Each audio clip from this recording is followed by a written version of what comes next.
పగలు తప్పితే రాత్రి ఉందండి మనకి. పగలే కదా జీవితం అంతా.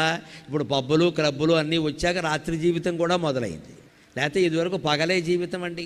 రాత్రి ఒకటి మన విద్వాన్ విశ్వం గారిని ఒక ఆయన కవిత రాస్తాడు. గూటిలో దీపమును పెట్టి నోటిలో కబళమును పెట్టి అంటాడు. గూటిలో దీపం పెట్టేవారు పూర్వం, నోట్లో ముద్దెట్టుకునేవారు, పడుకునేవారు, ఇక మాట్లాడేవారు కాదు. రాత్రి అంటే ప్రశాంతం. ఇప్పుడు జరగకూడనివన్నీ రాత్రే జరుగుతున్నాయి. అసలు పగల కంటే రాత్రే ఎక్కువైపోయింది మనకి. ఈ రాత్రి జీవితం నుంచి మళ్ళీ పగటి జీవితానికి మనం మారాలండి.